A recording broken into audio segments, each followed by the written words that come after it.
हा सत्संग संत रामपालजी महाराजांचा असून मराठी भाषिक भक्त समाजास सहज समजावे म्हणून हिंदी भाषेतून मराठी भाषेत रूपांतरित करण्यात आलेला आहे.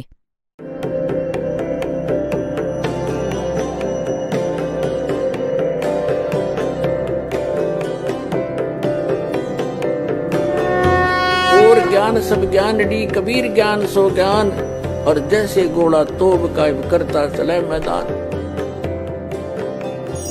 जगद्गुरु तत्वदर्शी संत रामपालजी महाराजांचे अमृत वचन सर्व पवित्र धर्मांच्या व पवित्र शास्त्रांच्या आधारावर.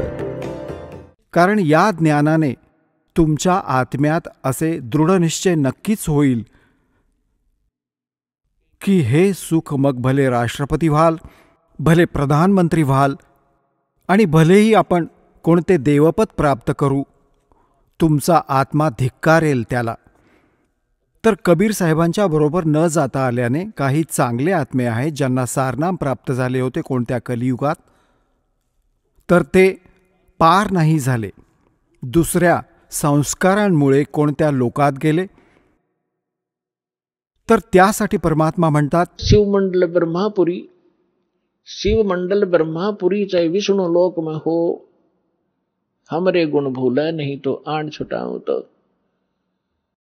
जसे कोणी भक्त या ज्ञानाशी परिचित आणि काही कारणाने नामखंडित झाल्याने त्याचा मृत्यू झाला तर तो कुठे जातो?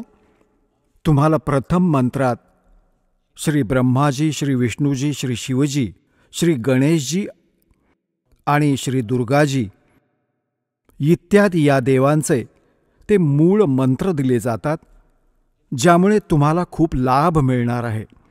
तर त्या कारणामुळे तुम्ही पार नाही झालात तर यांच्या लोकात जाल ते सुख उपभोगण्यासाठी जे तुम्हाला या प्रथम मंत्रामुळे बेनिफिट प्राप्त झाला आहे. हा लाभ तुम्ही तिथे क्षीण करण्यासाठी जाल. तिथे जाऊन तुम्हाला आठवेल की हे तर गुरुजी सांगत असत की आपण इथले देवपदही नाही घेतले पाहिजे, राजपद नाही प्राप्त करायचे, इथे आपल्या पुण्यांचा नाश होतो. तर तिथे जाऊन मग ते रडतात. आणि हा जो प्राईम टाईम असतो याची सीमा आहे. जसे आता जी मधली पिढी चालू आहे तिची वेळ निर्धारित आहे, त्याच्यानंतर ही भक्ती नाही राहणार. याच्यामध्ये जो निघाला तो निघाला. तर ती भक्ती जे युग आहे त्याची वेळ हळूहळू संपायला येते, त्यांचा मृत्यू होऊन जातो. कोणी ब्रह्माजींच्या लोकात जात असतो, कोणी विष्णूजींच्या लोकात, कोणी गणेशजींच्या इथे. आपल्या या मंत्रांच्या पुण्याच्या आधारे, त्या भक्तीच्या आधारे त्यांना तिथे खातो, बर्बाद करतो. तर तिथे ते रडतात. तेव्हा परमात्मा जातात, त्यांना तिथून सोडवून आणतात. त्यांना त्यावेळी मनुष्य जन्म पुन्हा देत नाहीत, त्यांना आपल्याजवळ स्टॉकमध्ये ठेवतात. त्यांच्यावर एवढी कृपा होते की आता त्यांचा जन्म तुमच्या घरात होईल. तुमचा मुलगा मुलगी, तुमचा नातू नातीच्या रूपाने सगळ्यांच्या घरी ते पुण्यात्मा येतील. त्यांचे संस्कार एवढे कमालीचे असतील, एवढे चांगले असतील की त्यांना कोणत्याच प्रकारचे कुठलेही कष्ट नाही होणार त्यांच्या जीवनात. आणि त्यांना जन्मापासूनच मंत्र मिळतील. 3 वर्षांचे होताच भक्ती करतील आणि 8 वर्षांचे होताच त्यांना सतनाम मिळेल. आणि मग 12व्या वर्षांनंतर 13व्या वर्षानंतर लगेचच त्यांना सतनाम सारनाम प्राप्त होईल आणि आता ते मोक्ष प्राप्त करतील. तुम्हीही कराल, कारण हे भक्तियुग प्रारंभ झाले आहे.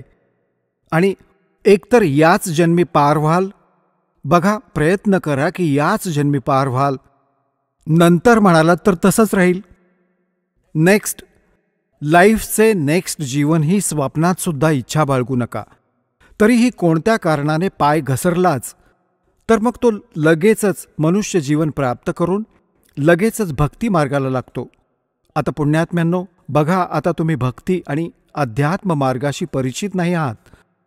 आता जसे इथे किती दुःखी भक्त येतात, रोगी येतात, सगळीकडे उत्तर मिळते ते इथे घेऊन येतात आमच्याकडे. भक्त त्यांना समजावतात की चला तुम्ही तिथे बरे व्हाल. तर ते केवळ बरे होण्याच्या उद्देशाने जे येतात, आणि ते हा विचार करत राहतात की आम्हाला बरे वाटावे, बस एवढेच आम्हाला पाहिजे, तर त्यांना परमात्मा दिलासा लवकर नाही देणार. तुम्ही या उद्देशाने त्यांना घेऊन या की हे ज्ञान समजवा. ज्यालाही तुम्ही आणता चांगली गोष्ट आहे, ज्ञान समजवा आणि ज्ञान समजावून मग त्यांना नाम मिळवून द्या. मग परमात्मा लगेच हात पकडतो. आणि जर असे आणले आणि ते या उद्देशाने आले, वाईट गोष्ट नाही, चांगलं आहे. जर ती व्यक्ती नाम, कारण की नाम तर आम्ही देणारच आहोत, समाधान तर नंतर होईल, पण आधी मंत्र दिला जाईल. आता ज्याला नाम मिळाले आणि अंतिम घटका मोजत असेल, मरायचे तर त्याला होतेच, हा मंत्र एकदा पूर्ण म्हटला, ऐकला, तिथे बोलू नाही शकला आणि मृत्यू झाला, तरीही त्याला मनुष्य जीवन मिळेल, कारण त्याच्यात भक्तीचे बीज पेरले.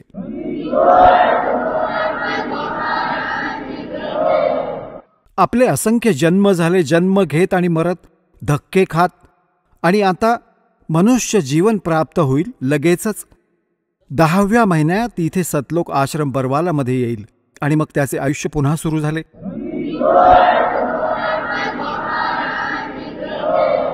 हे शरीर तर असे आहे, तुम्ही सद्ग्रंथांशी अपरिचित आहात, अध्यात्म मार्गाशी अपरिचित आहात. जसे एका व्यक्तीचा कपडा कोणत्या दुर्घटनेने खराब झाला, फाटला किंवा तसाच खराब झाला, तर तो त्याला काढून फेकून देतो आणि नवीन घालतो. नवीन तर अजून चांगलाच असतो. तर असेच हे जुने शरीर काही कारणाने डिफेक्टिव्ह झाले. जर तुम्ही भक्ती नीट केली तर हे नीट करतील परमात्मा, कारण ही शरीररूपी माती चालवत आहे, ही त्याने किती चांगली करून ठेवली आहे, कारण हे त्याच्या हातात आहे. इथे लाखो लोक बरे झाले आहेत. कॅन्सर कित्येकांचे रक्त टपकत असणारे येतात आणि 10व्या दिवशी जखमा भरून आल्या, ज्यांनी मनपूर्वक परमात्म्याला भजलं आणि भक्ती केली. तर दासाचा उद्देश तुमची दिशाभूल करण्याचा नाहीये, परंतु खरे ज्ञान सांगणे. आणि तुम्ही बघत आहात इथे जो काही पैसा येतो तुम्ही दान केलेला, सर्व परमात्म्याच्या भक्तांसाठी मुक्त भंडारा केला जातो. सगळी व्यवस्था करून ठेवली आहे. केवळ परमार्थासाठी परमात्म्याने दासाला पाठवलंय. तुम्ही भगवानांची लेकरे आहात, दास भगवानांचा नोकर आहे. आणि नोकराला नेहमी भीती लागून राहिलेली असते की भगवानांच्या लेकरांना, मालकाच्या लेकरांना असुविधा व्हायला नकोत, की ज्यामुळे मालक नाराज होईल आणि त्याची नोकरी धोक्यात नको यायला. तर दास या उद्देशाने तुमची सेवा करत आहे. तुम्ही खऱ्या मनाने इथे भक्ती केलीत तर तुमचा मोक्ष होईल. आणि जो प्रसंग चालला होता की 64 लाख तर ते येतीलच, त्या 64 लाखांच्या घरी ते भक्त येतील जे परमात्म्यांच्या रिझर्व्ह बँकेत ठेवलेले आहेत आत्मे. आणि त्यानंतर जे इतरही जन्म घेत आहेत, अरबो प्राणी आहेत मनुष्य जीवनात, तर त्यांच्यासाठी कसे होईल की जसे एकदा तुम्हाला गोष्ट सांगितली होती अनेक वेळा दासाने. हे काग भुसंड एक खूप मोठे महापुरुष मानले जातात, आपल्या पुराणात कथा आहे. तर त्यांनी गरुडजींनी त्यांना विचारले की हे काग भुसंड, तुम्हाला ही भक्ती कशी प्राप्त झाली?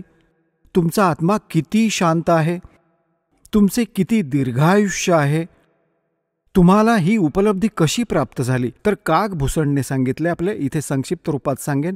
काग भुसंडजी गरुडजींना म्हणाले की गरुडजी, एकदा मला मनुष्य जीवन प्राप्त होते आणि माझे 20 वर्ष वय होते. त्यावेळी एक भयंकर दुष्काळ पडला, दुर्भिक्ष, ज्यामध्ये माझे संपूर्ण कुटुंब, आईवडील, 2 अजून बहीण भाऊ होते, ते सर्व मरण पावले. माझे 20 वर्ष वय होते. आईवडील वृद्ध होते, बहीण भाऊ कमी वयाचे होते. ते ती भूक सहन नाही करू शकले. त्यांच्या मृत्यूनंतर आजूबाजूच्या क्षेत्रात ही वाईट हाल होते. लाखो लोक मरण पावले होते. ते क्षेत्र सोडून मी अवंतिका नगरीत निघून गेलो. तिथे दुष्काळ नव्हता. पोटभर भाकर खाल्ली, जेवण जेवलो. परंतु माझ्या आत्म्याला अशी प्रेरणा झाली, दुःख झाले की हे काय जीवन आहे? माझ्या वडिलांचा सुखसंपन्न परिवार उद्ध्वस्त झाला. हे काय जीवन आहे? हा कसा इथे लोक आहे? तर मग सांगतो की त्या जन्माच्या आधी मला असंख्य जन्म प्राप्त झाले. आता दिव्यदृष्टी उघडल्यानंतर त्याला आपला मागील इतिहास आठवला. त्याला जेव्हा तो भक्ती करू लागला त्याच्यानंतर गरुडजींना सांगत आहे की त्याच्या आधी मी असंख्य मनुष्य जन्म वाया घालवले होते आणि मी भक्ती कधी केलीच नाही. आता तो दुष्काळ पडला, माझे आईवडील मरण पावले, भावंडे मरण पावली, कुटुंब उद्ध्वस्त झाले. अवंतिका नगरीत एक पंडितजी गुरु ह्या शिवद्वारात शिवमंदिरात कथा सांगत होते आणि कथेनंतर ते भंडाऱ्याचे भोजन ठेवायचे की भोजन करण्याच्या उद्देशाने त्या श्रोत्यांमध्ये बसलो. मला सत्संगाशी काही देणं घेणं नव्हतं. सगळे उठून निघून गेले. मी बसून राहिलो. पंडितजींनी विचारले, बाळा काय झाले? मी माझे सर्व दुःख सांगितले. त्यांनी माझ्यावर पुत्रवत आपल्या मुलाप्रमाणे प्रेम केले पंडितजींनी, पुजाऱ्याने, आणि सांगितले की बेटा हे जग तर दुःखाचे घर आहे. तुम्ही इथे राहा, इथे जेवण करा आणि बाळा इथे मंदिरात सेवा कर, सत्संग ऐक, दीक्षा घे. मी त्यांच्या सर्व गोष्टी मान्य केल्या. तिथे सेवाही करू लागलो. परंतु दीक्षेची गोष्ट मला काही उमजली नाही. 6 महिने ते कथा ऐकवत राहिले, मनुष्य जीवनाचा उद्देश सांगत राहिले. ती माझ्या हृदयात उतरली नाही, इच्छा नाही राहिली. माझी एवढी पापे वाढली होती कारण माझ्यात भक्तीचे बीज कधी पेरलेच गेले नव्हते. 6 महिन्यांच्या नंतर मी गोष्ट तर शिकलो जी गुरु सांगत असत. मी तरुण होतो, गुरुजी वृद्ध झाले होते. मी श्रोत्यांना गुरुजींच्या गैरहजेरीत अनुपस्थितीमध्ये त्या कथा ऐकवू लागलो. सुरेल आवाज होता, तरुण शरीर होते. श्रोते माझी खूप प्रशंसा करू लागले की क्या बात दादा, तुम्ही गुरुजींपेक्षा देखील सुंदर सत्संग ऐकवता. वा बाबा वा, तुमचा तर खूप गोड आवाज आहे. या जीवाची अनेक प्रकारे अशी हानी होते. ते फाऊल पॉइंट देखील तुमच्या समक्ष ठेवले जातात जेणेकरून तुम्ही परत चूक नाही करणार, म्हणून या कथा ऐकवल्या जातात. आता त्या श्रोत्यांच्या प्रशंसेमुळे माझ्यात हवा भरली. मी अभिमानी झालो, अहंकार भरला. एक दिवस गुरुजी आले. मंदिरात पूजेच्या उद्देशाने बाहेरून आले आणि मी श्रोत्यांमध्ये बसलो होतो, प्रशंसा ऐकत होतो. मी गुरुजींचे बसल्या बसल्याच दर्शन घेतले, प्रणाम पण नाही केला, नुसते असे पाहिले. खरं तर गुरुजींना उभं राहून मी उभा नाही राहिलो. मान बढाईमध्ये अडकलो की माझी बेअब्रू होईल मी जर उभा राहिलो तर, कारण प्रशंसक समोर बसले होते. आता गुरुजींचे काही लक्ष नव्हते. त्यांना तर काही घेणं देणंच नसतं. नियम सांगितले, जो पालन करेल यशस्वी होईल, जो तोडेल खंडित करेल त्याला शिक्षा मिळेल. गुरुजी जाऊन मंदिरात आपली पूजा अर्चा करू लागले. आकाशवाणी झाली त्या मंदिरात आणि भगवान शिवचे ते पुजारी होते, पंडितजी. आकाशवाणी झाली. भगवान शिव म्हणाली की अरे धूर्ता, तुला 1,00,000 वर्षांसाठी नरकात पाठवेन. ही आकाशवाणी ऐकली गुरुजींनी. आता पुण्यात्म्यांनो, परमात्मा कबीर साहेब म्हणतात, बहुत प्यारा बालक माँ का. पित्याला आपला मुलगा किंवा मुलगी अतिशय प्रिय असते, परंतु आईचे पित्यापेक्षाही कित्येक पटींनी जास्त प्रेम मुलांवर असते, स्वाभाविक आहे. आणि म्हणतात की गुरुजींना त्यापेक्षाही 100 पटींनी, आईपेक्षाही 100 पटीने प्रिय असतात आपले शिष्य. त्यांच्या भविष्याबाबत ते एवढे चिंतित असतात. म्हणतात, बहुत प्यारा बालक माँ का, उनसे बढ़कर शेष गुरुओं का.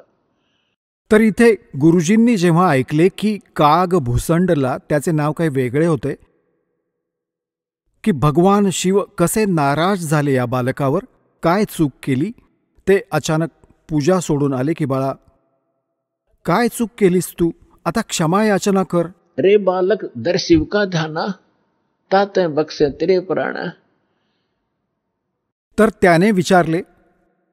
तर गुरुजींनी प्रार्थना केली की हे भगवान शंकर, हे महाराज, काय चूक झाली तुमच्या लेकराकडून, क्षमा करा, बालक आहे, क्षमा करा, बालक आहे. तेव्हा आकाशवाणी झाली की या धूर्ताने माझ्या भक्ताचा अपमान केला आहे, जेव्हा हा गुरुशी असा व्यवहार करू शकतो तर माझ्याशी कसा वागेल? पुण्यात्म्यांनो, परमेश्वर कबीरजी देखील हे म्हणतात की गुरु गोविंद कर जानियो रहियो शब्द समाए, मिले जब दंडवत बंदगी, नहीं तो पल पल ध्यान लगावे। गुरु मानुष कर जानते ते नर कहिए अंध, हुआ दुखी संसार में फिर आग गए यम के फंद। तर शंकर भगवान म्हणाले की या धूर्ताने जर हा गुरुची बेअब्रू करू शकतो तर माझ्या लोकात आल्यावर न जाणो काय तारे तोडेल। अशा धूर्ताची मला गरज नाहीये, याला नरकात पाठवेन 1,00,000 वर्षांसाठी।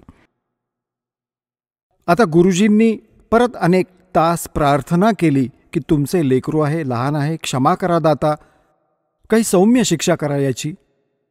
तेव्हा तो म्हणाला की बघ, माझा शाप मागे नाही घेता येणार, जे बोललो आहे ते मी परत नाही घेऊ शकत, याला नरकात तर राहावेच लागेल, परंतु तिथे यमदूतांकडून याला त्रास नाही होऊ देणार।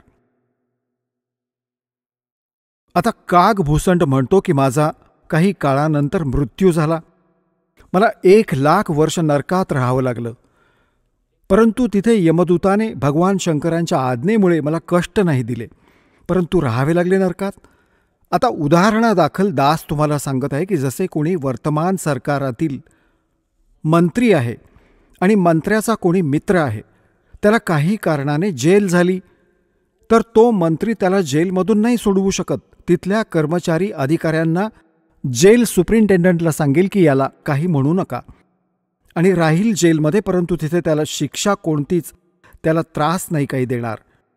तर आता शिक्षा तर होणारच, त्रास हो किंवा न हो सांगण्याचा अर्थ हा आहे। तर मग हा काळ भूसंड काय सांगतो की त्यानंतर मी 1,00,000 वर्ष त्या यम नरकात काढली, मग माझा जन्म झाला। तर त्यावेळी माझ्यात भक्तीचे बीज रुजले, ते त्या जन्मात, त्याआधी माझ्यात भक्ती बीज पडले नव्हते। त्यानंतर मग बघा, म्हणतात माझा जन्म झाला, मग भक्तीची प्रेरणा कायम राहिली, इकडे तिकडे भटकत राहिलो, संतांकडे गेलो आणि जसे काही संतांकडून असे तसे ज्ञान ऐकले की भगवान तर निराकार आहे, निर्गुण आहे, त्याचीच भक्ती करायला हवी, सगुण भक्तीने काही लाभ नाहीये, हे माझ्या आत्म्यात इतर संतांचं ज्ञान ग्रहण करून घर करून राहिली होती ही गोष्ट। एक दिवस लोमस ऋषी कथा करत होते, तिथे जाऊन मी कथा ऐकत होतो आणि लोमस ऋषीजी सगुणाबद्दल कथा सांगत होते, सगुण भगवानांची। तर मी म्हणालो की ऋषीजी, की सगुणाने तर सर्वनाश होतो, मी तर त्या निर्गुणाचा अधिकारी आहे, मला तर निर्गुण भगवानांची कथा ऐकवा। लोमस ऋषींनी बरीचशी प्रमाणे दिली की बाळा, सगुणाशिवाय निर्गुण काय असणार? जर भगवानाला तुम्ही सगुण रूपात नाही पाहिले तर निर्गुणाचा काय उपयोग होणार? जैसे वृक्ष बीज के माही, जसे बीजामध्ये एक वृक्ष असतो, जैसे वृक्ष बीज सब ठोरा, जब उग गए तब दिखे मोरा। एक आंब्याची कोय आहे आणि त्या कोईमध्ये तो आंबा निर्गुण रूपात आहे, निराकार समजा, जसे तुम्ही निराकार म्हणता। तर त्या निराकाराचे काय करायचे? आंब्याचे तर सांगू शकतो की या कोईमध्ये आंबा आहे, झाड आहे, संपूर्ण वृक्ष आहे याच्यामध्ये। तर हे सांगितल्याने तुला काय लाभ झाला? आता ते बीज जर पेरले गेले कोईला तर त्याचे रोप होईल, मग त्याचे झाड होईल आणि मग ते आंबे लागतील। तर सगुण शिवाय निर्गुण कसे असेल? तर भगवानांचा लाभ जो आहे सगुणानेच होईल, निर्गुणाची गीते गाऊन नाही होणार। आता म्हणू लागले की माझ्यासाठी उदाहरणे बरीच त्यांनी दिली, पण माझ्या बुद्धीला ती ग्रहण नाही झाली। मी त्यांच्याशी वाटेल ते अभद्र पद्धतीने प्रश्नोत्तरे करत राहिलो, म्हणजे थट्टा उडवल्यासारखे। लोमस ऋषींनी मला शाप दिला की तुझा चांडाळाच्या घरी जन्म व्हायला हवा, तुझ्यासारख्या दुष्टाचा रे चांडाळा, जा तू चांडाळ होशील। आता मला एवढी जाणीव झाली की माझ्याकडून चूक झाली, मी रागावलो नाही आणि मी जसं त्यांनी मला फटकारलं, रागावले, मी असा हिरमुसून बघत राहिलो. मग मी हात जोडून पाय धरून याचना केली की हे ऋषीजी, या दासाला जन्म तर कुठेही द्या, परंतु एक आशीर्वाद द्या. माझ्याकडून एक चूक तर झालीच आहे की मला या भक्तीचा विसर नको पडू दे. तेव्हा त्या ऋषींनी तो आशीर्वाद दिला की ठीक आहे बाळा, जन्म तर तुझा चांडाळ काकच्या घरातच होईल, परंतु भक्ती टिकून राहील, आठवण राहील भगवानांची. तर मग त्याने सांगितले की माझे काग भूसंड रूपाने काग चंड नावाचा काग होता देवता, आणि ब्रह्माजींची पत्नी आपल्या हंसिणीला घेऊन जी ऋतूवर आली होती, तिला गर्भवती करायचे होते. तिला कागचंडकडे घेऊन गेली. त्यांच्या संयोगाने मग माझा जन्म झाला. वरून चेहरा तर माझा कावळ्याचा आहे आणि खालचे शरीर सगळे देवतांसारखे मनुष्याचे आहे. तर सांगण्याचा अर्थ दासाचा हा आहे. मग काय सांगितले त्याने की मग जी मला गोष्ट मिळाली, भक्ती मिळाली, एक जोगजीत नावाचे संत भेटले. हे परमात्मा होते. म्हणतात, गोता मारूं स्वर्ग में जा बैठूं पाताल, गरीब दास ढूंढता फिरूं अपने हीरे मोती लाल. म्हणतात मग जोगजीत नावाचे एक संत भेटले. तेच परमात्मा स्वतः संत रूपात कुठेही प्रकट होतात. तर त्यांनी मला ते ज्ञान ऐकवले. गरुडजी, मी कधी ऐकले नव्हते, परंतु सुरुवातीला जेव्हा मी ज्ञान ऐकले, माझ्या मनाला मोठं दुःख होत होतं की हे विष्णूजी आणि ब्रह्माजी आणि शिवजींच्या वरती कोणी शक्ती सांगत आहेत. परंतु मला ती भीती होती की संतांचा अपमान नाही केला पाहिजे, कारण की मी आधी बरेच भोगले होते. लोमस ऋषींशी मी वाटेल ती प्रश्नोत्तरे करून मी खूप दुःख भोगले होते. मी त्यांच्याशी वाद नाही घातला, परंतु नम्रपणे प्रश्न विचारत होतो. मनात परत परत विचारत राहिलो. शेवटी असे समजून आले, भूसंड गरुडजी, आज मी तर ज्या परिस्थितीत आज मी आहे आणि जे ज्ञान मला प्राप्त आहे आणि जी भक्ती मला प्राप्त आहे, क्वचितच कोणाकडे असेल. तर सांगण्याचा अर्थ हा आहे की त्याच्यात भक्ती बीज किती मुश्किलीने पेरलं की 6 महिन्यांपर्यंत ज्ञान घेत राहिला, नाम घेण्याचा विचार नाही केला. एवढी आत आपली जी पापकर्मे घर करून असतात, ज्याने कोणत्याही जन्मी भक्ती केली नसेल, आणि मग भक्तीची सुरुवात झाली आणि मग परमात्म्याने त्या आत्म्याला आपल्या चरणी घेण्यासाठी या सर्व क्रिया केल्या. लोमस ऋषींकरवी आधी त्याला एवढे घाबरवले. जर त्यावेळी लोमस ऋषींनी काग भूसंडला त्या शाप नसता दिला, ती भीती त्याच्या मनात नसती, तर परमात्म्याचे ज्ञान तर पुण्यात्म्यांनो तो कधीच ऐकू शकला नसता. आज तुम्ही बघत आहात जेवढेही पुण्यात्मा इथे आले आहेत, तुम्ही पहिल्यांदाच हे ज्ञान ऐकले असेल, तर तुमची सुई कधी 100वर, कधी 0वर, कधी वर, कधी खाली गेली असेल. हा काय बडबडत आहे, कुठून घेऊन आलं हे ज्ञान? आणि मग बघितले तुम्ही प्रमाण. आता तोंडात बोटे घालत आहात आपण. तर म्हणतायत की 100 सलसीदर मैं करूं अपने जन के काज. तर तुमच्यावर ही जी कृपा परमात्म्याची आहे ती विशेष आहे, जे दासाला म्हणायचे होते. तुम्हाला हे यथार्थ ज्ञान समजावण्यासाठी हे प्रमाण, हे उदाहरण दिले आहे. तुम्ही तर पुण्यकर्मी प्राणी आहात, पूर्वजन्मी मनुष्य होतात, तुमच्यात भक्तीची आस्था विद्यमान होती, तुम्ही लगेच ग्रहण केलीत, आणि जी तुमच्या घरात आता मुले बाळे येतील ती भगवानांच्या कोट्यातून येतील, खूप चांगली असतील, त्यांची तर तुम्हाला भविष्यात काळजी करण्याची गरजच नाही भासणार. आणि जे इतर प्राणी आहेत, वर्तमानात आहेत, ते जे असे आहेत जे पूर्वजन्मींचे भक्त मनुष्य होते, ते लवकरच येतील. आणि जे काग भूसणसारखे असतील, त्यांची ही पद्धत अवलंबिली आहे परमात्म्याने. काय होईल? एका घरात तिघांनी दीक्षा घेतली, एक नाही घेत, ठीक आहे, तर तो काग भूसणच्या श्रेणीतील आहे. आता त्याच्यासाठी मालकांनी काय दया केली आहे? घरात आरती चालली आहे, कोणी मंत्र करत आहे इकडे बसून, कोणी करत आहे तिकडे बसून, सत्संग होईल, इच्छा नसतानाही बघेल तर नक्कीच ऐकेल. बसून. ते तर असे बसवून घेतील, बस नुसता तू नाम नको घेऊस, तर ऐकेल. तर कधी ना कधी कागभूषणप्रमाणे त्याची इच्छा होईल आणि पापे कमी होतील. कारण भगवानांचे काही असे संस्कार असतात, अशी पापे असतात जी ज्ञान ऐकताच समाप्त होतात. आता काही अशी पापे असतात जी प्रणाम यज्ञाने संपतात.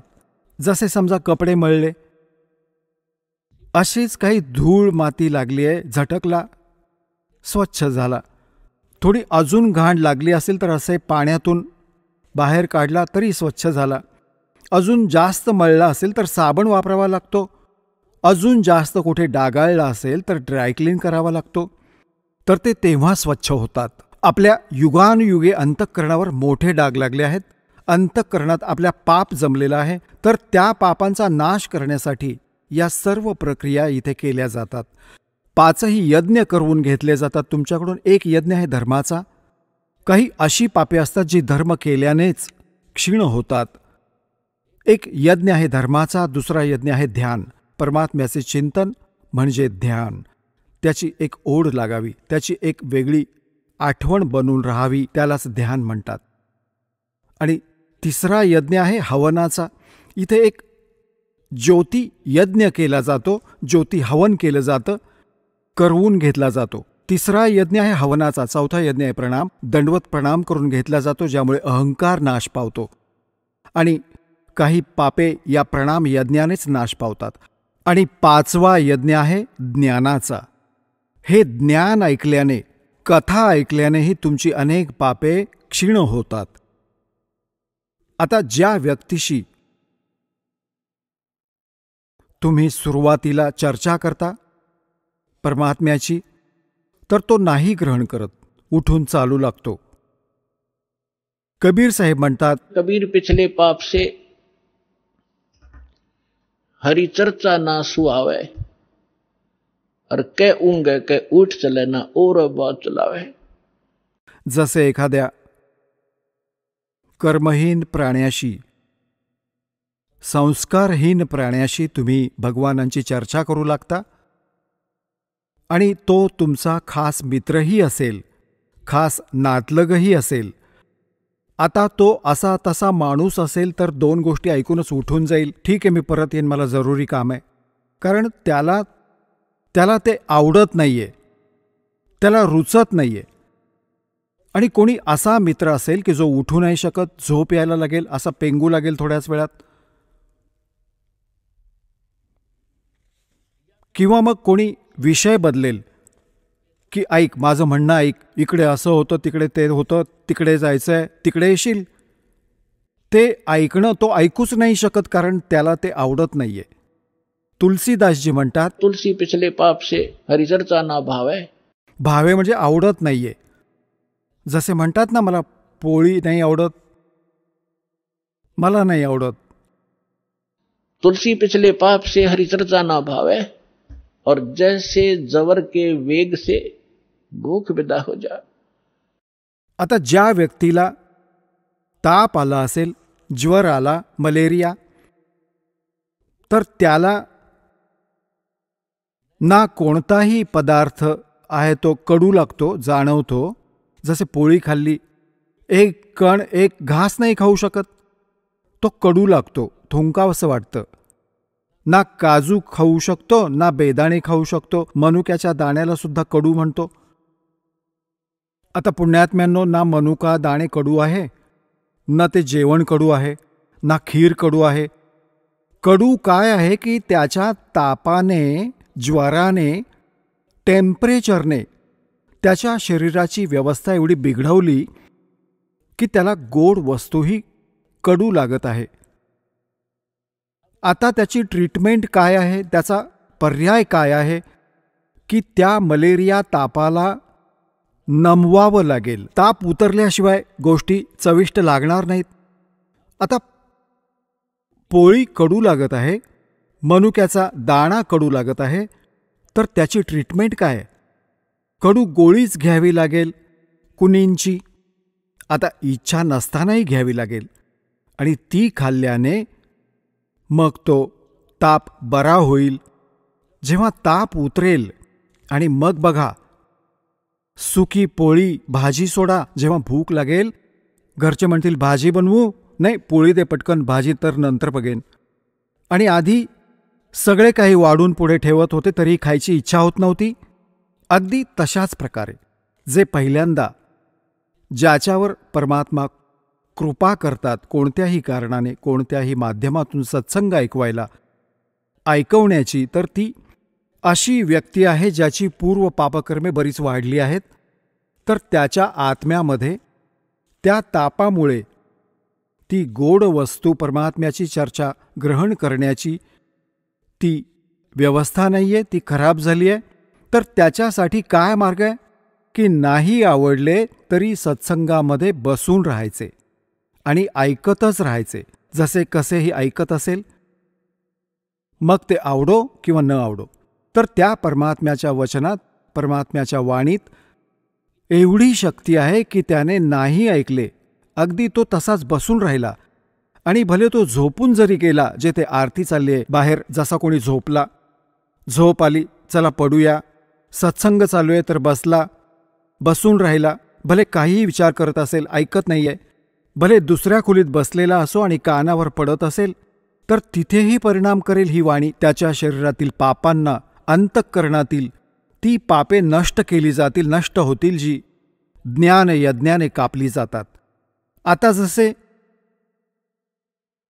एक आधी काय व्हायचं, सर्व उपचार आध्यात्मिक पद्धतीने व्हायचे, ती भक्ती तर त्यांच्याकडे नव्हती. साधू संतांकडे लोकांकडून अन्न पाणी प्राप्त करण्यासाठी ते काय करायचे की काही तंत्रमंत्र सिद्ध करून घेत असत. कुणी तर सापाचं विष उतरवण्याचा मंत्र सिद्ध केला, कोणी विंचू इत्यादीचं विष उतरवण्याचा मंत्र सिद्ध केला, कोणी काही झाडझूड करण्याचा मंत्र सिद्ध केला. हा कोणता मोक्षमार्ग तर नव्हता त्यांच्याकडे, पण अशा सिद्धी करत असत. तर जसे एका सापाचे विष उतरवणारा व्यक्ती एक मंत्र सिद्ध करतो आणि ज्याला सापाने डसले आहे तो अचेतन पडला आहे, बेशुद्ध पडला आहे, आणि तो जो सापाचे विष उतरवणारा माणूस एक मंत्र पुटपुटतो, बोलतो आहे, तो बेशुद्ध माणूस ना ते ऐकू शकत आहे ना समजू शकत आहे, आणि तरीही तो त्याचे काम करत आहे. त्याच्या विषाला उतरवतो, तो माणूस सचेतन होतो, त्याला जीवदान मिळतं. अगदी अशाच प्रकारे परमेश्वराची जी अमरवाणी आहे कबीर साहेब आणि गरीबदासजींची, आणि त्या महापुरुषांची ज्यांना भगवान भेटले आहेत, त्यांची वाणी स्वसिद्ध असते, तिला सिद्ध करण्याची गरज नसते. आणि त्या वाणीचे उच्चारण जिथे कुठे होत असेल तिथे मुंगीवरही, पशुपक्ष्यांवरही, झाडाझुडपांवरही तिचा परिणाम होत असतो. ती वेगळी गोष्ट आहे की त्यांचे ते हळूहळू परिणाम होईल, झाडाझुडपांवर खूप वेळाने होईल, पशुपक्ष्यांवर त्यापेक्षा लवकर होईल, आणि मनुष्यावर पशुपक्ष्यांपेक्षाही लवकर होईल त्याचा. आणि त्यानंतर मग तो जी व्यक्ती टर्न वाईज मनुष्य जीवन प्राप्त आहे त्यांनाही परमात्मा या विधीने आता आपल्या चरणी घेतील. तर जेव्हा धरमदासजींना परमात्म्याने सांगितले की बाबा आता हा मूळ मंत्र आणि मूळ ज्ञान हे सारनाम आपल्या कुटुंबालाही सांगू नकोस, आता धरमदासजींना काळजी पडली. धरमदासजी म्हणाले, काळजी जडली की हे भगवन, मला तुम्ही 42 वंशांचा आशीर्वाद दिलात. कारण धरमदासजी एक चांगले आत्मा होते, परंतु संसाराच्या व्यवहारात ते खूप व्यस्त होते. आधी त्यांना एक पुत्र होता नारायणदास, आणि नारायणदास ऐतखाऊ होता, काळाचा दूत होता. त्याने परमात्म्याचे ज्ञान ग्रहण नाही केले, एकही वचन ऐकले नाही, उठून निघून जात असे. तर धरमदासजींना ही काळजी वाटली. परमात्म्याने सांगितले, धरमदासजी म्हणाले की भगवान तुम्ही तर समर्थ आहात, माझ्या पुत्राला शरण घ्या. एकुलता एक पुत्र आहे, काळाच्या हाती चढेल, याचे आयुष्य नाश पावेल. तर परमात्मा म्हणाले, धरमदास हा स्वतः काळाचा दूत आहे, तुझ्या घरी पाठवला. कारण की काळाला माहीत होते की तू एक चांगला आत्मा आहेस आणि चांगल्या आत्म्याच्या घरी एखादा असा माणूस काही कारण बनवून काळ पाठवतोच. तर परमात्म्याने लास्टमध्ये आपली दिव्य दृष्टी देऊन धरमदासजींना त्यांचा पुत्र नारायणदासची वास्तविकता दाखवली. विक्राळ चेहरा, लांब लांब दात, उंच कपाळ. तर परमात्मा म्हणाले की हा दूत आला आहे काळाचा, स्पेशल पाठवलाय तुला तुझ्या भक्तीचा नाश करण्यासाठी. या गोष्टीमुळे धरमदास चिंतित झाले की हे भगवान, हा तर खरोखरच, हा तर मुलाच्या रूपामध्ये माझा शत्रू बसलाय. मग त्याला चिंता वाटली की हे भगवान, 82 वर्ष वय झालं आणि आता काय होणार. हा तर काळाचा वंश वाढला माझ्याकडून, अजून पापाचा भागीदार झालो मी. तर परमात्मा म्हणाले की अशा व्यक्तीचा वंश नाही वाढू शकत. तर धरमदास म्हणाले की याचा नाही वाढणार म्हणजे माझ्याही वंशाचा नाश झाला.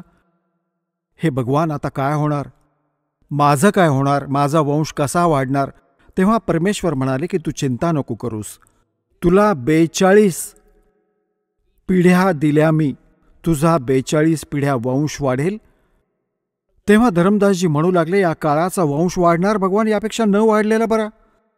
तर मग परमात्मा म्हणाले नाही, मी तुला अजून एक पुत्र देईन, त्याच्यापासून तुझा 42 पिढ्या वंश चालेल. आता यांनी जी चुकीची व्याख्या करून ठेवल्या या कबीरपंथीचे दामाखेडावाल्यांनी एक संभ्रम तयार केला आहे की जो दामाखेडाच्या गादीकडून नाम घेईल त्यांचाच मोक्ष होईल.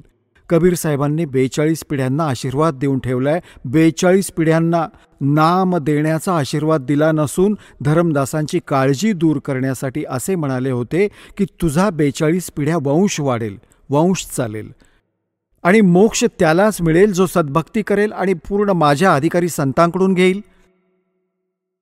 तर मग त्याला 10 महिन्यांनंतर एक चूडामणी उर्फ मुक्तामणी नावाचा एक पुत्र त्याच्या पत्नीकडून जन्मला परमात्म्याच्या आशीर्वादाने. तिथून मग यांचे हे 42 वंश चालले. मग धरमदासजींना काळजी वाटली. परमात्मा म्हणाले की तुझ्या वंशजांना देखील हे मूळ ज्ञान सांगू नकोस, मूळ मंत्र सांगू नकोस, सारनाम नको देऊस. आता धरमदासजींनी पुन्हा डोक्याला हात लावला आणि बसले चिंता करत. परमात्मा म्हणाले काय झाले भक्ता. म्हणू लागले काय सांगू गुरुजी, काय सांगू भगवान. तुम्ही तर अशी प्रतिज्ञा करवून घेतलीत की माझ्या वंशजांनाही नाम नाही द्यायचे, सारनाम नाही द्यायचे, सारनामाशिवाय मुक्ती नाही मिळू शकत, सतनाम देखील सांगायचं नाही तुम्ही म्हणतात. तुम्ही म्हणता आहात की फक्त प्रथम मंत्र द्यायचा, यांची मुक्ती कशी करणार भगवान. तेव्हा परमात्मा, लालाजी होता तो शेठ, धरमदासजी वाण्याच्या वंशात जन्म होता त्यांचा, वैश्य होता. आता तोडगा नाही हे लगेचच कळले होते त्याला. तर त्याला चिंता वाटली, हे भगवान वंश तर दिलात परंतु आता यांना पार कसं करणार. तेव्हा परमात्मा म्हणाले की तू चिंता नको करूस. जेव्हा कलियुगामध्ये पुढे जाऊन धरमदास माझा एक भक्ती काळ येईल आणि त्यावेळी सगळे पार होतील आणि मी परत येईन आणि तुझ्या वंशजांना जर मंत्र दिला आणि हे माझी वाणी वाचत राहतील, ज्ञानयज्ञ, यानेही मानव शरीर प्राप्त होते परंतु मोक्ष नाही मिळणार. तर तुम्ही हा प्रथम मंत्र तुझ्या वंशजांना प्रथम मंत्र द्याल आणि ही वाणी माझ्या वाणीचा पाठ करत राहतील, यामुळे त्यांना मानव शरीर प्राप्त होत राहतील. तेव्हा धरमदासजी म्हणाले की मग त्या मानव शरीराचे काय होईल. तर सारनाम नाही मिळाले, सतनाम नाही मिळाले, तर त्या ज्ञानाशी ओळख झाली होती त्याची. तेव्हा परमात्मा म्हणाले की पुढे जाऊन जेव्हा हे भक्ती युग सुरू होईल तेव्हा मी परत येईन आणि तेव्हा तर सगळ्या सृष्टीला पार करेन. तुझी लेकरंही पार होतील, तुझे वंशजही पार होतील. आता काय सांगत आहेत परमात्मा की धरमदास, एकदा माझा आणि या काळाचा, या 21 ब्रह्मांडाच्या मालकाचा, ब्रह्मचा एक संवाद झाला होता. याने माझ्याकडून प्रतिज्ञा घेतली होती की 3 युगात थोडेच जीव न्यावेत आणि 4थ्या युगात तुम्हाला जेवढे हवे तेवढे जीव मुक्त करा. तर मी याला तथास्तु म्हणालो होतो. ठीक आहे, जे तू म्हणत आहेस ते मला मान्य आहे. तर मग काय सांगितले? परमात्मा म्हणाले की मी मग त्याला सांगितले होते की जब चौथा युग, जब कलयुग आई, तब हम अपना अंश पठाई. जेव्हा 4थे युग, जेव्हा कलियुग येईल, त्या कलियुगातील मधली पिढी असेल, मधल्या पिढीची वेळ सांगितली आहे परमात्म्याने की केव्हा ही भक्ती स्टार्ट होईल आणि मधली पिढी कुठून स्टार्ट होईल. जब कलयुग बीते 5500 पाचा, तब ये वचन मेरा होगा साचा. तर कलियुग जे आहे ते 5505 कलियुग केव्हा संपलं? 1997 पासून. आणि 1997 मध्ये या दासाला परमेश्वर कबीरजी प्राप्त भेटले होते. त्यांनी सांगितले होते की आता हे सारनाम आणि सतनाम बाळा सार्वजनिक कर. मी तुझ्या सोबत असेन, संपूर्ण विश्व आपल्या सोबत असेल, सर्वांचं कल्याण करूया.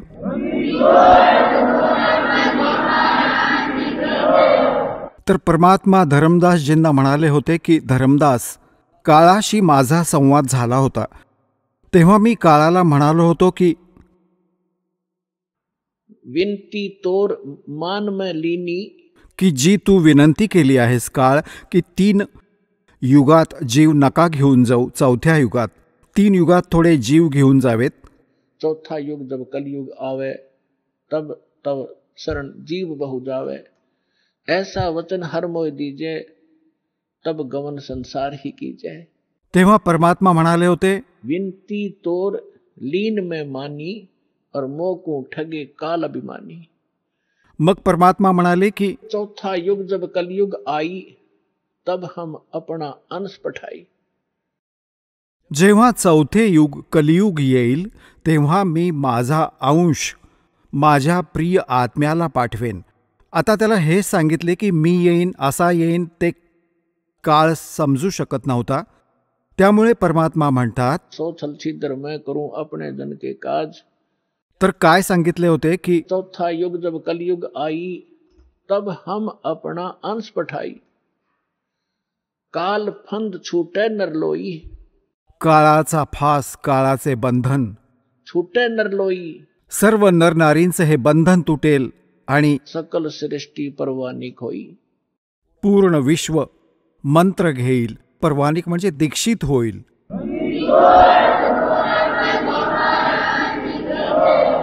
काल फंद छूटे नरलोई, सकल सृष्टि परवानिक होई. और घर घर देखिए बोध विचारा, और सत नाम सब ठोर उचारा. पुण्यात्म्यांनो, इथे तुम्ही बघाल परमात्मा कबीरजींचा महिमा आणि लीला. एका समर्थाचे काम तुम्ही बघाल. आत्ता तर तुम्ही बालक आहात, मग हिशोब लावू शकाल की खरंच असं काम भगवानांशिवाय होऊ शकतं. तुम्ही गावात, नगरात, शहरात आजपर्यंत कधी कोणी पुस्तक विक्रेता बघितला होता? परमात्म्याच्या लेकरांच्या व्यतिरिक्त कोणी कांदे विकत असेल, कोणी हिरवी मिरची विकताना पाहिली असेल, कोणी तोंडली विकणारा पण भेटला असेल. पुस्तक विक्रेता नसेल दिसला. विकणं नाही आहे हे, तसे परमार्थ रूपात सेवा करत आहेत, विकत नाही आहेत. या पुस्तकाची किंमत नाही सांगता येणार, परंतु गावागावात हे पाठवत आहेत.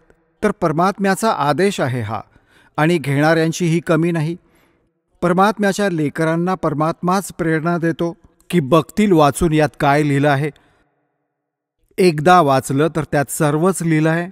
मग तर सतलोक आश्रम बरवाला जिल्हा हिसारमध्ये येऊनच थांबतील ते आत्मे जे एकदा हे पुस्तक वाचतील, ज्ञानगंगा. तर परमात्मा काय म्हणाले होते त्यावेळी 600 वर्षांपूर्वी पुण्यात्म्यांनो, त्यातील एक एक वचन 100च्या 100% खरे होईल. कोणते ऐऱ्या गैऱ्याचे गीत नाही येथे, समर्थांचं वचन आहे. ज्याच्या एका वचनामुळे सूर्य, पृथ्वी आणि सगळं ब्रह्मांड चालत आहेत. पृथ्वी एक क्षणही पुढे मागे होत नाही. अरबोन वर्ष झाली ही फिरत आहे. कोणते लुब्रिकेशन नाही, याचा काही मेंटेनन्स नाही आणि कोणी हिला फिरवणारा नाही. तर अशा या समर्थांच्या वचनाने चालणारे हे ब्रह्मांड, थांबलेले हे ब्रह्मांड, त्या समर्थाची ही वचने आहेत की घर घर देखो बोध विचारा. बोध म्हणजे ज्ञान, भक्ती मार्गाचं. घराघरात चर्चा होईल या ज्ञानाची. और सतनाम सब ठोर उचारा. होय होय. सतनामाचे शब्द. घर घर देखो बोध विचारा. घराघरात परमात्म्याची चर्चा होईल. प्रत्येक बालक त्यांचे गुणगान करतील आणि सगळीकडे परमात्म्याच्या या सतनामाचे, 2 अक्षरी नामाचा जप होत राहील. आता बघा पुण्यात्म्यांनो, हलवा बनवतो आपण आणि सुवास जातो शेजाऱ्यांकडे. म्हणजे त्यांना किती छान वाटते, त्यांनाही आनंद मिळतो त्या हलव्याच्या सुवासाने, सुगंधाने जो वास जातो, सुवास. तर अशाच प्रकारे मंत्राचा जप कराल तुम्ही आणि आनंद मिळेल तुमच्या शेजारी बसलेल्यांनाही. आता तो लाभ तर नाही घेऊ शकत जो हलवा तयार करणारा, जो घरात हलवा करत आहे, हलवा खाऊन आनंद घेत आहे, आणि शेजाऱ्यांना फक्त सुवासच मिळेल तर तोही चांगला आहे. एकतर घरात दारू काढतो, मदिरा बनवली तर शेजाऱ्यांना नशा व्हायला लागते, डुलू लागतात, त्यांना शिंक येते. आणि घरात हलवा केला तर शेजाऱ्यांना चांगलाच तो जातो त्याचा संदेश. तर अशाच प्रकारे जर सुमरण कराल तर हलवा तर तुम्हीच खाल, पण त्याचा सुवास शेजाऱ्यांना आभास होईल त्यांना. तर अशा प्रकारे या परमात्म्याचा मंत्र घराघरात चालेल. कोणी बसमध्ये बसून जात आहात, कोणी ट्रेनमध्ये बसला आहात, कोणी सुमरण करत आहे श्वासाचं, कोणी करत आहे प्रथम मंत्र मनातल्या मनात, तर आजूबाजूला बसलेल्या प्रवाशांवर त्याचा प्रभाव पडेल आणि एक ना एक दिवस त्यांच्या पापांचा नाश होईल ते, आणि आत्मा जागृत होईल. अशा प्रकारे परमात्म्याने संपूर्ण विश्वाला, आपल्या लेकरांना शरणात घ्यायचंच आहे. भले आज कोणी हिंदू आहे, भले कोणी मुसलमान आहे, किंवा शीख असेल किंवा ईसाई. आपण ज्ञान नसल्यामुळे वाटले गेलो. आता आपल्याला समजेल, आज मृत्यू होईल, आपण हिंदू आहोत. उद्या मृत्यू होईल, आपण अमेरिकेत जन्मलो, ख्रिश्चनांचा झेंडा उचलला, आणि मग परत मृत्यू झाला, आपण मुसलमानांचा झेंडा उचलला. आपण आहोत कोण? आपण आलो आहोत कुठून? मनुष्य जीवनाचा उद्देश काय आहे? तर हे या तत्वज्ञानातून समजेल. आणि मग काय सांगितलंय परमात्म्याने की कलियुग बीते 5500 पाचा, तब ये मेरा वचन होगा साचा. 600 वर्षांपूर्वी ही गोष्ट बोलणं की घराघरात माझ्या ज्ञानाची चर्चा होईल आणि माझंच ज्ञान राहील, संपूर्ण विश्व माझी भक्ती करेल धर्मदास. तर धर्मदासला ते काही पटलं नव्हतं. तर परमात्मा म्हणाले की कलियुग बीते 5500 पाचा, तब ये वचन मेरा होगा साचा. कलियुग बीत जावे जब एता, और सभी जीव परम पुरुष पद चेता.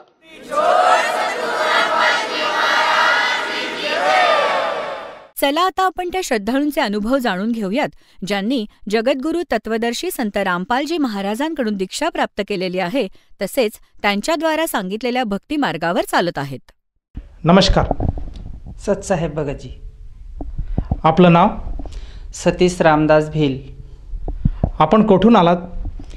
मी मुक्काम गणपूर, तालुका चोपडा, जिल्हा जळगाव, महाराष्ट्रामध्ये राहतो. आपला व्यवसाय काय आहे? मी छोटं मोठं आयुर्वेदिक करतो. संत रामपालजी महाराजांची गुरुदीक्षा आपण कधी घेतली? 2016 घेतली. संत रामपालजी महाराजांची गुरुदीक्षा घेण्या अगोदर आपण व आपला परिवार कोणती भक्ती साधना करत होतात?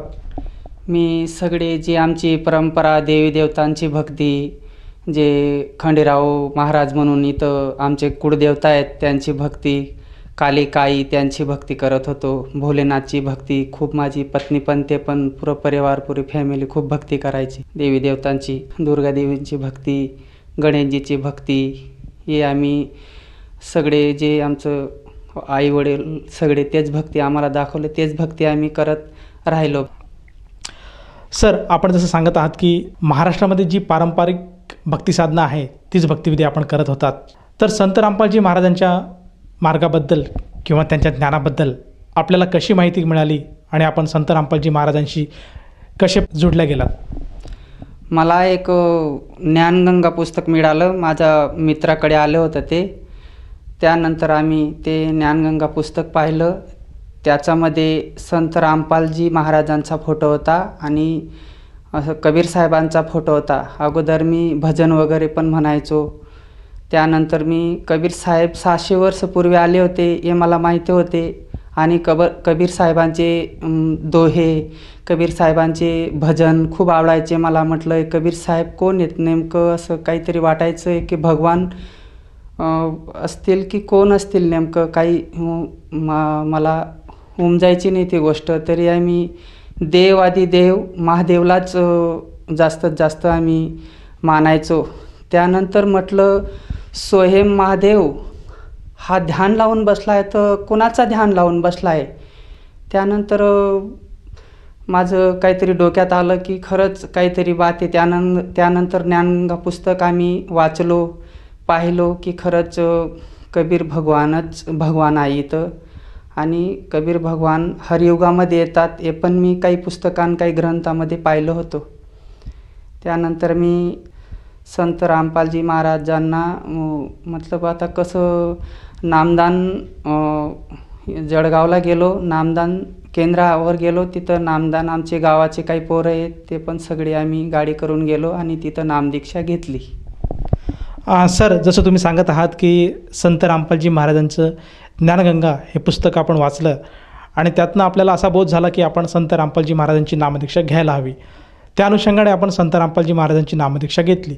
तर मला असं विचारायचं आहे, जेव्हा आपण संत रामपालजी महाराजांच्या शरणात आलात आणि त्यांनी जी भक्तिविधी आपल्याला दिली त्यानुसार आपण भक्ती केलीत, त्यातनं आपल्याला व आपल्या परिवाराला काय काय लाभ प्राप्त झालेत? मला पहिला लाभ तर माझं जे मनुष्य जीवन होतं ते सुधारलं मी, कारण की स्वतः ड्रिंक वगैरे खूप प्यायचो सर. त्यानंतर मी खूप काहीतरी अनगानक काहीतरी नशिले जे पदार्थ सेवन करायचो. ताडी पियायचो, दारू, साधी दारू, इंग्लिश दारू, फरदड दारू, देशी दारू, हे सगळं दारू मी पिलेलो आहे. त्यानंतर माझ्या तर पहिली गोष्ट माझं मनुष्य जीवन सुधरून गेलं. त्यानंतर लाभ तर खूप झाले सर. मला राहायला घर नव्हतं, माझं एक झापाचं घर होतं. आज बंदीछोड सद्गुरू रामपालजी महाराजांना हे आमचे भगवान आहेत, आम्ही त्यांना भगवान मानतात आणि ती पुरी सृष्टीचे भगवान आहेत हे आम्ही पूर्ण गॅरंटीतून मी सांगू शकतो ही गोष्ट. कारण की मला राहायला घर नव्हतं. मी सांगितलं संत रामपालजी महाराज तू जर भगवान असेल तर मला घर नाही, मालिक परमात्मा. तर मला माझं घर बांधलं गेलं सर. त्यानंतर माझं 2दा ॲक्सिडंट झालं. माझे बाईकचे पुढचं जे तोंड येतं ते सगळं फुटलं गेलं होतं आणि गेअरदंडी पण वाकली गेली होती. तरी मला असं मालिक आले जसं उचलून ठेवून दिलं मला एका साईडला. 2दा ॲक्सिडंट झालं आणि लाभ तर मला भरपूर मिळाले सर. कारण की मला मूलबाळ नव्हतं. माझी सास म्हणायची की इकडं हे गुढी वगैरे मांडतात, भगत लोक राहतात, ते छाचू करणारे, जादूटोणा करणारे, त्यांच्याकडे जा, आंघोळी घ्या, इथं ताप्तीवर जा, आंघोळी घ्या, तिथं अमुक देवी देवतावर जा, तिथं काहीतरी तुम्हाला मूलबाळ होऊन जातील. तरी मला कुठं असं वाटत नव्हतं की कुठं जाऊ असं. मी गेलो नाही सर कुठं. मी त्यावेळीस नामदीक्षा प्रथम नाम मी घेतलं होतं. त्यानंतर मी संत रामपालजी महाराजांना सांगितलं की मालिक आम्ही तुमच्यावरच तुम्हाला भगवान मानतात, परमेश्वर तुम्ही काय नाही करू शकतात, परमात्मा. त्यानंतर त्या भगतमतीला दिवस राहिले. आज मला 3 मुलं आहेत. माझ्याकडे बाईक नव्हती, माझा सायकल घ्यायची माझी अवकात नव्हती. तर त्यानंतर आज माझ्याकडे 1.5 लाख रुपयाची बाईक आहे. तुम्ही पाहू शकतात जे मी सांगतोय ते बिलकुल सत्य सांगतोय. माझ्या गावाला येऊ शकतात, माझा ॲड्रेस, माझा नंबर सगळं काही घेऊ शकतात. एक शब्द काही लोक सांगतात की संत रामपालजी महाराजांचे काही शिष्य आहेत, ते काहीतरी पैसे घेऊन इंटरव्ह्यू देतात बाबा. हे बिलकुल खोटं आहे, बिलकुल खोटी अफवा आहे. मी जे बोलतोय मी सत्य बोलतोय. मी जळगाव जिल्हा चोपडा तालुका आणि गणपूर गाव या गावाचा आदिवासी भिल समाजाचा व्यक्ती आहे. मी तिथला राहणार आहे. मला तुम्ही विचारू शकतात आणि बोलू शकतात की माझ्या संग काय काय झालेलं आहे, काय काय लाभ झालेला आणि मी कसा होतो माझ्या गावात विचारू शकतात. सर, जसं तुम्ही सांगत आहात की संत रामपालजी महाराजांच्या शरणात आल्यानंतर आपल्याला व आपल्या परिवाराला बरेचसे लाभ प्राप्त झालेत. प्रामुख्याने जो आपल्याला व्यसनाचा नाद होता ते व्यसन आपलं पूर्णपणे दूर झालं. परंतु मला असं विचारायचं आहे की आजच्या घडीला बरेचसे लोक हे व्यसनाधीन आहेत, व्यसनापासून मुक्त होण्याचा ते विचार करत आहेत, त्यासाठी ते बरेच प्रयत्न करतात. तर मला असं विचारायचं आहे की आपणसुद्धा या व्यसनापासून दूर होण्यासाठी काही प्रयत्न केले होते का? मी खूप प्रयत्न केलं होतं, लेकिन कुठेही मला काही असं वाटलं नाही. पण संत रामपालजी महाराजकडनं ज्यावेळेस मला नाम मिळाले, नाम घेतलं मी, त्यावेळेस तर एकदम असं काही वाटलं की छूमंतर म्हणजे माझं जो नशा होता तो एकदम छुटून गेला. मी बऱ्याचदा कुठं काही केलं होतं की इथं कोणत्या देवी देवतांकडे पण हे केलं होतं प्रार्थना किंवा छुटून जायला पाहिजे, पण कुठेही काही झालं नाही. पण संत रामपालजी महाराजकडनं ज्यावेळेस मी प्रथम नाम घेतले त्यावेळेसच मला दुसऱ्या दिवशी असं वाटलं नाही की काही ग्रहण करायचं बुवा, नशा वगैरे काही असं बिलकुल बी नाही. आणि मी सगळ्यांना सांगतोय, माझ्या महाराष्ट्रातल्या सगळं आई आणि बंधूंना, की संत रामपालजी महाराज त्यांचा मंत्रमध्ये अशीच काही ताकद आहे. तर तुम्ही एकदा नामदीक्षा घ्या आणि बघा, कारण की बात बिलकुल सत्य, परमात्मा धरतीवर आलेला आहे, हे बिलकुल गोष्ट सत्य आहे. तर बघा, आता तरी डोळे उघडा आणि तुम्ही बघा ही गोष्ट, नाम घेऊन बघा. मालिक आलेले आहेत परमात्मा. कोणी मनुष्य नको समजा. बंदिश छोड सद्गुरू रामपालजी महाराजांना कोणी मनुष्य नाही समजायचं. हे सतलोगामधून आलेलं आहेत. परमात्मा स्वयं आकाश मार्गमधून येतात आणि आपल्या पोरांना, बालकांना, बच्चांना घेऊन जातात तिथून काळच्या ताब्यामधून. सर, जसं तुम्ही सांगत आहात की संत रामपालजी महाराज आजच्या घडीला एक तत्वदर्शी संत आहेत आणि जे मानव कल्याणाचा मार्ग सांगत आहात, आणि त्या मानव कल्याणाच्या मार्गासाठी जर एखाद्या भक्ताला उत्सुकता निर्माण झाली, इच्छा निर्माण झाली आणि त्या भक्ताला किंवा त्या साधकाला संत रामपालजी महाराजांची नामदीक्षा घ्यावीशी वाटली, तर तो साधक नामदीक्षा कशी घेऊ शकेल? तर सगळी सुविधा संत रामपालजी महाराज भगवान यांनी करून ठेवलेली आहे. तर हर जिल्ह्यावर नामदान केंद्र खुललेलं आहे. आपल्या टी व्हीवर तुम्ही बघू शकतात, तिथं नंबर घेऊन तुम्ही फोन करू शकतात. या आता ज्ञानगंगा या संत रामपालजी महाराजचे त्यांच्यावर त्या नंबरावर फोन करू शकतात आणि आपल्या जिल्ह्यामध्ये आपण नामदान घेऊ शकतात. सर, जसं तुम्ही सांगत आहात की आज संत रामपालजी महाराजांच्या कृपेने महाराष्ट्रामध्ये सर्व जिल्ह्यामध्ये नामदान केंद्राची सुविधा उपलब्ध आहे आणि आपल्या टी व्हीवर जे काही नंबर्स आज चालत आहेत त्या नंबरपैकी कुठल्याही नंबरला आपण जर फोन केला तर आपल्या जवळपासच्या नामदान केंद्राची माहिती आपल्याला मिळेल आणि तिथे जाऊन ती व्यक्ती नामदीक्षा घेऊ शकेल. परंतु या नामदीक्षेसाठी त्या व्यक्तीला किती पैसे मोजावे लागतील?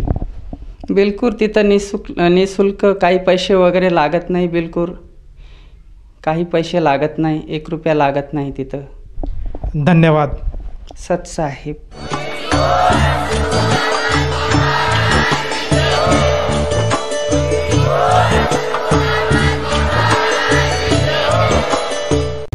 आपण ऐकत होता जगद्गुरु तत्वदर्शी संत रामपालजी महाराजांचे मंगल प्रवचन. निःशुल्क नामदीक्षा प्राप्त करण्यासाठी आणि अधिक माहितीसाठी संपर्क करा 7030303951 7030303952. आमची वेबसाईट आहे www.jagadgururampalji.org. सर्व पवित्र धर्मांच्या व पवित्र शास्त्रांवर आधारित प्रमाणित अनमोल पुस्तक ज्ञानगंगा किंवा जगण्याचा मार्ग यापैकी कोणतेही एक पुस्तक निःशुल्क मागवण्यासाठी आम्हाला आपले पूर्ण नाव, पूर्ण पत्ता, पिनकोड सहित आणि फोन नंबर लिहून 7030303951 7030303952 नंबरवर SMS करू शकता. किंवा आम्हाला 7030303950 नंबरवर व्हॉट्सअप देखील करू शकता.